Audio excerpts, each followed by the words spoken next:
सुरुवात। जब आधा संसार निन्द्रामा डुबेको थियो, नेपाल बिस्तारै आँखा मोल्दै उठ्दै थियो। मेरो सानो गाउँमा बिहान सधैँ जस्तो शान्तै सुरु भयो। त्यो किसिमको शान्ति जसले मनलाई ढुक्क बनाउँछ। म गाउँको एक शिक्षक, हरेक दिन झैँ बिहान उठे, हात मुख धोएँ, केही खाएँ, अनि टोलका बच्चाहरूलाई ट्युसन दिने त्यो सानो कक्षातिर लागे। 7 बज्दा कक्षामा केही अचम्मको अनुभूति भयो। बालबालिकाहरू न त रमाइरहेका थिए, न त एकअर्कालाई गिज्याइरहेका थिए। बरु उनीहरू चुपचाप फुसफुसाउँदै थिए। आँखामा जिज्ञासा र असन्तोषले झल्किरहेको थियो। कुरा एउटै थियो, सोसल मिडियाको बन्द।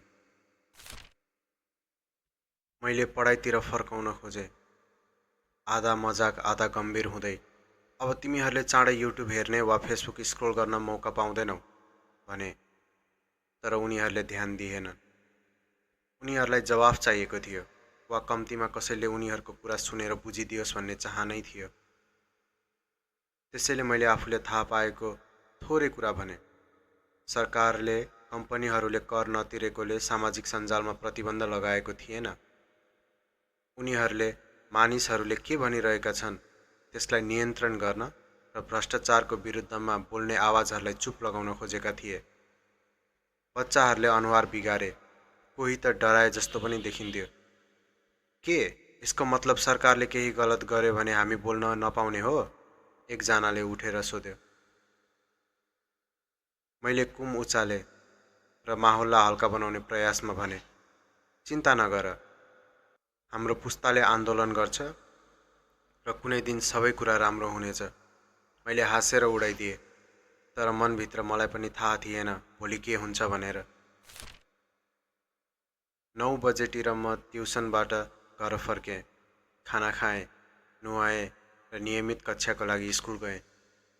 गाउँमा जीवन ढिलो गतिमा चल्थ्यो र राजधानीको खबर बिरलै आउँथ्यो। सामाजिक सञ्जाल बिना हामी के भइरहेको छ त्यसबाट अलग्गिएका थियौँ। विरोध प्रदर्शन सुरु भइसकेको थियो, तर हाम्रो लागि यो केवल एक हल्ला थियो, आधा सुनिएको कथा थियो र बिहान सामान्य महसुस भयो। त्यो सामान्य बिहान एउटा बेचैन दिउँसोमा बदलियो। स्कुलमा खाजाको समय भएको बेला कसैले VPN प्रयोग गरेर हामीलाई विरोधको झलक देखायो। स्क्रिनमा मैले कलेजका विद्यार्थीहरू ब्यानर बोकेको, सामाजिक प्रभाव पार्ने सोसल इन्फ्लुएन्सरहरूले आफ्नो क्यामेराले भिडियो खिचिरहेको र जेनजीले पर्चा र पोस्टरहरू बोकेको देखेँ। सबैले एकै नारा ठुलो स्वरले लगाइरहेका थिए, भ्रष्टाचार बन्द गर, हाम्रो भविष्य बर्बाद गर्न बन्द गर। मेरो शरीरभरि सिरेटो चल्यो। हाम्रो पुस्ताले यति लामो समयदेखि भ्रष्टाचारको विरोध गर्दै आएको थियो, तर यसलाई संसार सामु चिच्याएको दृश्य देख्दा यो वास्तविक र जरुरी बन्यो। यतिकैमा घन्टी बज्यो र हामी सबै कक्षामा फर्कियौँ। म केवल एक पार्ट टाइम शिक्षक भएकोले मैले छिट्टै आफ्नो अन्तिम कक्षा सकाएँ र दिउँसो करिब 3 बजे घरतिर दौडेँ। अपडेट हुन, थप हेर्न, पृष्ठभूमिमा सधैँ गुम्सिरहेको त्यो बेचैन क्रोधित आवाजलाई अझै बढी सुन्न उत्सुक थिएँ। करिब 3:30 बजे मैले अन्ततः VPN डाउनलोड गरेँ र कनेक्ट गरेँ। तुरुन्तै कपडा फेरेँ, ओछ्यानमा आरामसँग बसेर ल्यापटप खोलेँ। पहिलो सूचनाको घन्टी बज्यो। मैले फेसबुक खोलेँ, कुनै राम्रो खबरको आशा गर्दै। हुनसक्छ भ्रष्टाचार विरुद्धको सानो विजय होला भनेर, तर त्यो आशाभन्दा कल्पना बेसी थियो। जे देखे त्यो नरकभन्दा कम थिएन। पहिलो झलक एउटा भिडियो क्लिप थियो, प्रदर्शनकारीलाई पानीको फोहराले हिर्काएको। ती मानिस पक्की सडकमा पछारिए। क्लिप मानिसहरू तितरबितर हुँदै गरेको धमिलो तस्विरका साथ समाप्त भयो। त्यसपछि भिडलाई तोड्न प्रयोग गरिएको असुर ग्यास, धुवाँ बमका तस्विरहरू आए। त्यसपछि एक प्रदर्शनकारीले प्रहरीतर्फ धुवाँ बम फ्याँकिरहेको दृश्य। भिडियोहरू लगातार आइरहेका थिए।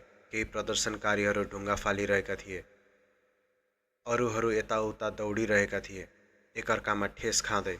भागदौड भयो, खुट्टाहरू कुल्चिए, कपडाहरू च्यातिए। प्रहरीहरूले काठको लौरोले जसलाई भेट्यो उसलाई पिटिरहेको थियो।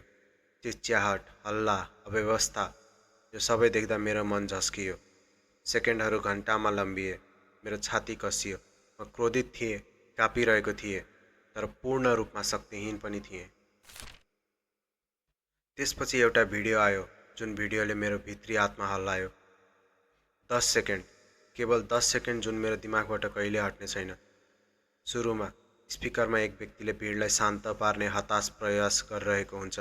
त्यसैबेला एउटा फुच्चे करिब 15-16 वर्षको स्कुल युनिफर्ममा त्यसको समर्थन जनाउँदै हाँसोको साथ ताली बजाउँदै गरेको देखिन्छ।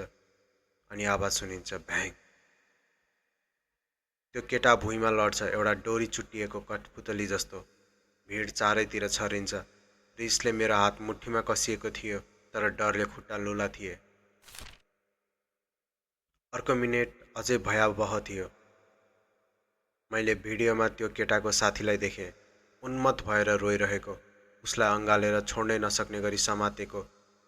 उसको मुहारमा अकल्पनीय पीडा थियो। त्यो चिच्याहट, त्यो आत्मालाई नै छेड्ने रोदन केवल ल्यापटपकै स्क्रिनमा सीमित थिएन। त्यो आवाज मेरो कोठाभरि गुन्जिरहेको जस्तो लाग्यो। त्यो रुवाईले छाती चिर्दै मेरो अन्तरात्मालाई चोट पुर्यायो। मेरो भित्र केही टुटेको महसुस भयो। मुटु जोड-जोडले धड्किन थाल्यो। श्वास तीव्र भयो। मेरो शरीर रिस, असहायता र पीडाले काँपिरहेथ्यो। आक्रोश, निराशा, हताशा र यातना सबै एकपटक टक्कर खाए जस्तो भयो। मेरो हात काँपिरहेको थियो, आँखा रसाइरहेको थियो। गाला आँसुले भरिएका, ढाडभरि सिरिङ्गा दौडिएका। म शक्तिहीन थिएँ, केही गर्न नसक्ने, केवल त्यो दृश्यमै कैद भएको जस्तो। त्यो क्षणले मलाई आत्मासम्म हल्लाइदियो। जीवनमा कहिल्यै यति असम्बन्धित कुरा हुँदा पनि यति व्यक्तिगत चोट लागेको मैले पहिलो पटक अनुभूति गरेको थिइनँ। त्यो पीडा मेरो नभएर पनि मेरो भइसकेको थियो। परिणाम चाँडै आउनेछ।